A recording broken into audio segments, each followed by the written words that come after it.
कृषि प्रधान देश हो भनेर हामीले स्कुलमा पक्कै पनि पढ्यो होला। तर हामीले किन्ने खाने गरेका कति तरकारी फलफुलमा समेत किन इन्डियन र चाइनिज लोगोको स्टिकर भेटिन्छ त? आयात भन्दा निर्यात गरौँ, विदेशी होइन स्वदेशी रोजौँ, यस्तै नाराहरू हामीले सुन्दै आएका हौँ।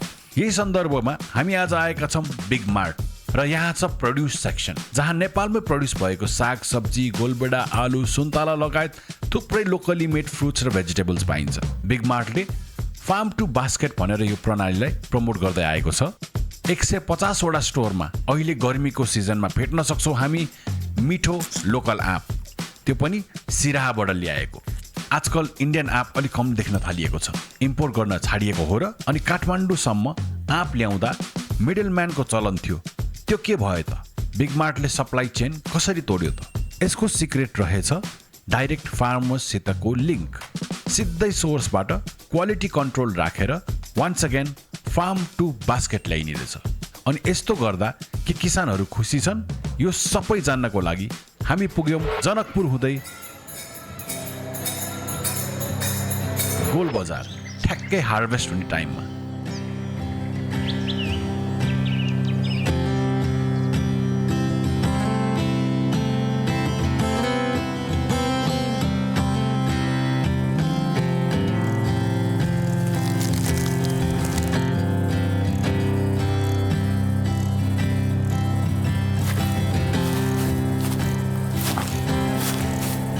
अलराइट गाइज, हामी आँपको बगानमा आइपुगेका छौँ। दाजु प्लिज हजुरको सानो परिचय दिनुहोस् न सबै हाम्रो अडियन्सलाई। मेरो नाम रोहित कुमार कार्की हो। म विगत 4 वर्षदेखि यो बिग मार्टमा आबद्ध भएर काम गरिरहेको छु। कसरी आयो त यो आइडिया, यो आँपलाई अब त्यहाँ लाने हुन्छ नि, यो सबैलाई एकजुट बनाएर बिजनेस गर्ने आइडिया के कसरी आयो? यो पहिल्यैदेखि चाहिँ प्लानिङ भइरहेको थियो हाम्रो बिग मार्टको। डाइरेक्ट सोर्सिङबाट, डाइरेक्ट किसानहरूबाट लगेर हाम्रो बिग मार्ट कस्टमरहरूलाई सिधै फ्रेस आँप तरकारीहरू सबै उपलब्ध गराउने भन्ने चाहिँ सोचले गर्दाखेरि अनि मलाई नि यो डिपार्टमेन्ट अलिकति राम्रो लागेर म यसमा। हजुर चाहिँ यतैको हुनुहुन्छ? म यताको होइन, म काठमाडौँ हो। म चाहिँ अहिले चाहिँ यतै बस्नुहुन्छ? हजुर यतै बस्छु। ए ओके। कतिवटा छ दाजु यस्तो बगानहरू हाम्रो यो ठाउँतिर? यहाँ अब भन्दाखेरि चाहिँ 4000 बिघामा चाहिँ आँप राखेको छ अरे, रोपेको छन् अरे। अब हामीले अहिले 2टा भेन्डरसँग काम गरिरहेका छौँ। हजुर। उहाँहरूको चाहिँ एकजनाको 150 या अनि अर्को 100 यस्तै कति छ गरिरहनु भएको छ। अहिलेसम्म उहाँहरूले नै हामीलाई प्रोभाइड गरिदिनु भएको छ। उहाँहरूको रिस्पोन्स चाहिँ कस्तो आइरहेछ तपाईँहरूलाई? उहाँको राम्रो छ, किनभने हामीले विगत अर्को लास्ट इयरदेखि हामीले काम गरेको उहाँहरूसँग। ए अनि लास्ट टाइम फिडब्याक हाम्रो धेरै राम्रो आएको थियो। लास्ट टाइम कति बिकाउनु सक्यौँ हामीले? लगभग 2 लाख 1.5 लाख जति क्वान्टिटी चाहिँ हामीले बिकायौँ। 2 लाख पिस केजी अझै? ओ माइ गॉड, त्यो भनेको कति पिस? अनि यसपालि पनि अब त्यसको डबल गरेर सकिन्छ कि भन्ने उद्देश्यले फेरि हजुर सकेसम्म हामीले आफ्नो बिगमा कस्टमरलाई चाहिँ फ्रेस आँपहरू अरू सबै। कति समय लाग्दो रहेछ त यो लाइक यसलाई पहिला बिहा हालेर पुरै खोलेर आँप कतिचोटि फल्दो रहेछ? सिजन वर्षमा एकचोटि मात्रै हो सिजनको। रुख बढ्नु चाहिँ 10-15 वर्ष लाग्छ? रुख चाहिँ बढ्नु चाहिँ टाइम लाग्छ। अनि उनीहरूले मल यताउति हाल्छन्, बेला बेलामा अलिअलि कीटनाशक औषधि हालेर उ गर्छन्। त्यो फ्रेस रासायनिक युक्त बिग मार्टसँग आबद्ध भइसकेपछि उहाँहरूलाई अब के किसिमले फाइदा भएछ? अब सिक्योरिटी हो कि हुन्छ नि, अब मेरो आँप स्योर बिक्ने भयो भने सिक्योरिटी भयो कि त्योभन्दा अगाडि त 10 थरी मान्छेलाई भेट्न पर्ने, टाउको दुखाइ एउटै ठाउँमा भेट्नु, के कतिको फाइदा भयो? हाम्रो चाहिँ बिग मार्टले चाहिँ जब सिरामा हात हालेपछि उहाँहरूलाई पेमेन्टको एकदम सजिलो छ। पेमेन्टमा त्यति प्रब्लम भएन, क्रेडिट धेरै बसेन। अनि हजुरलाई चाहिँ जब सेटिस्फ्याक्सन भनेको हजुरलाई चाहिँ अरू काम छाडेर यहाँ आएर सिरामा किसानहरूसँग प्रत्यक्ष रूपमा, यो त काइन्ड अफ मेरो ड्रिम पनि हो कि यस्तो कहिले गर्न पाऊँ भनेर बिग मार्टले गरिराख्नु भएको रहेछ। धेरै खुसी लाग्यो। तर तपाईँलाई चाहिँ यसमा कतिको सेटिस्फ्याक्सन भइरहेछ? सेटिस्फ्याक्सन छु यसमा। हजुर। किनभने मैले हरेक नयाँ ठाउँ गएर नयाँ किसानहरूसँग गएर डिल गरेर काम गर्न पाएको छु। त्यो अपर्च्युनिटी दिनुभएको छ मलाई बिग मार्टले। त्यो नै मेरो लागि धेरै ठुलो हो। टाढा भए पनि जस ठाउँ पनि घुम्न पाइयो, आफ्नो देशको भूगोल पनि थाहा हुने हो, कुन क्षेत्रमा के उत्पादन भइरहेको छ त्यो सबै हेर्न पाइयो। हाम्रो अहिलेको यो हुन्छ नि भेन्डर उठाएर त्यहाँ दिनुभन्दा अगाडि चाहिँ उहाँहरूले कसरी बिजनेस गरिराख्नु भएको रहेछ? उहाँहरूले यतै लोकल मार्केट अनि दिन त काठमाडौँ, इटहरी, वीरगञ्ज, हेटौडा सबैतिर दिइरहनु भएको थियो। अनि हामी आएपछि चाहिँ उहाँलाई अझै प्लस पोइन्ट भयो। हजुर अब अहिलेलाई उहाँहरूलाई चाहिँ अब यस्तो यो बिकाउनु पर्छ भनेर यसैको लागि भनेर हिँड्नु परेन नि। उहाँहरूले अझै फार्मिङै कन्सन्ट्रेट गर्न पाउनुभयो। हजुर भनेपछि उहाँहरूले नि आफ्नो बिजनेस बढाउनको लागि अझै बिगाहरू थप्नु प्लान गरिरहनु भएको छ। अब हामीले कन्टिन्यू गऱ्यौँ भने उहाँहरूले अवश्य गर्नुहुन्छ। र यहाँको भेन्डर चाहिँ को हुनुहुन्छ? उहाँको भेन्डर एउटा हाम्रो हिरा दाई हुनुहुन्छ, एकजना उहाँ रवि दाई हुनुहुन्छ। ए ओके ओके ओके। उहाँहरूले नै अहिले हामीहरूलाई दिइरहनु भएको छ। अब बिस्तारै बिस्तारै अरू पनि इन्भल्भ हुनु खोजिरहनु भएको छ। हजुर अब अहिले तत्काललाई चाहिँ अब 2जनाबाट हामीलाई इनफै छ। जति भनेको क्वान्टिटी त्यति पुऱ्याइदिनु भएको छ। डाइरेक्ट हजुर किसानहरूसँग कुरा गरिदिनुहोस्, त्यो धेरै राम्रो हुन्छ। है हुन्छ दाइ, धन्यवाद। हजुर धन्यवाद।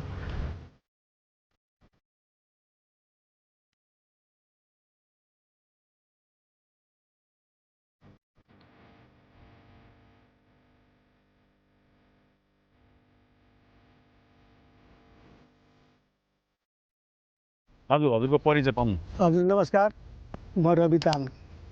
हजुर मेरो घर चाहिँ धनगढी माइती नगरपालिका 13 मा पर्छ। पेसाले त किसानै हुँ। हजुर पहिलो किसान, त्यसपछि व्यवसायी। हजुर कति वर्ष भयो हजुरले कि बच्चा बेलादेखि नै हो? होइन, मैले गरेको चाहिँ 10 वर्ष लागेर अब 11 मा लाग्दैछ। ए हजुर, यहाँ चाहिँ पहिलादेखि फल्थ्यो कि के चाहिँ? पहिला भन्नाले धेरै वर्ष पहिला त होइन, जो 40 वर्ष 45 वर्ष पहिलादेखि चाहिँ आफूको व्यापार के अरे खेती यहाँ त बिस्तार हुन थालेको। ए भनेपछि यो भर्खर हालचाले हामीले सिक्दै आएर हजुर नेपालमा चाहिँ सिक्दै आएर हुँदै आएको चल्यो। कसैको जमिन किनेर फलाउनु भयो कि कसरी सुरु भयो? होइन, यो त आफ्नो पनि छ। मैले पहिले भनिसकेँ, म किसान पनि हुँ। आफ्नो पनि बगैँचा छ र अरू गाउँलेहरूको पनि बगैँचा 2 वर्ष 4 वर्ष 5 वर्षको लागि हामी लिजमा दिन्छौँ र आफैले खेती गर्छौँ। कसरी आइडिया आयो दाजु यसको बारेमा? यो पहिला मेरो पनि आफ्नै बगान थियो, अनि बाहिरको एउटा व्यापारीले चाहिँ बगान लिने क्रममा पैसा दिएन। नदिएपछि त म कहाँको मान्छे आएर यहाँ व्यापार गर्ने, म यहाँ गएर थाने हेरेकै छु, बरु मै गर्छु नि, काठमाडौँ नदेखेको हो र भनेर मैले चाहिँ व्यापार सुरु गरेँ। सुरुदेखि अलिक कमै गरेको थिएँ, 5-7 बिघा 10 बिघाबाट सुरु गरेको। अहिले करिब 100 बिघाको हारिहारीमा छ। वाह, यो त खतरा। तपाईँको प्रमोसन त एकदमै 10 वर्षभित्र त दामी नै भयो। खुसी लाग्यो दाइ सुनेर। 10% वृद्धि छ भनौँ त 100 बिघाको हारिहारी। मैले सुनेको फलफुल पुरैमा नि तपाईँको 20 देखि 40% चाहिँ बिग्रिने त्यो जोखिम बढी छ फलफुलमा भन्ने सुने हो मैले। हो, जोखिम चाहिँ सधैँभरि चाहिँ हुँदैन। यो मौसमको अलिकति तालमेल नमिल्दाखेरि यस्तो हुँदो रहेछ। तपाईँको यो 10 वर्षको अन्तरालमा चाहिँ तपाईँले आँपको बिजनेस जुन छ यसमा चाहिँ तपाईँले के कसो अनुभव छ, के कसो स्कोप देख्नु भएको छ?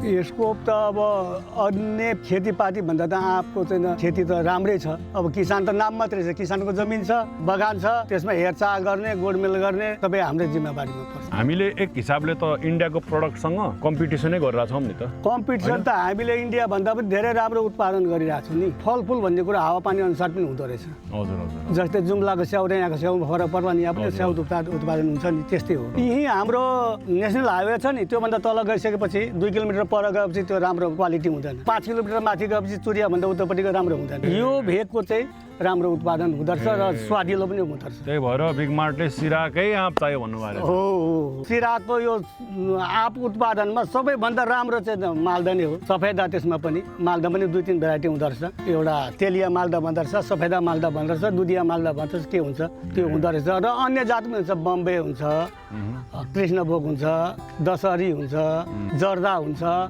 यस्तो थुप्रै जात हुन्छ। कतिको बिजनेस भइरहेछ त हामीले अङ्कमा लाउन सक्छौँ? अङ्कमा त हामी अहिले त सानै छ, करिब 2 करोड जतिको हुन्छ एक सिजनमा। एक सिजनमा कारोबार। त्यसले फाइदा गरिरहेछ सबैलाई?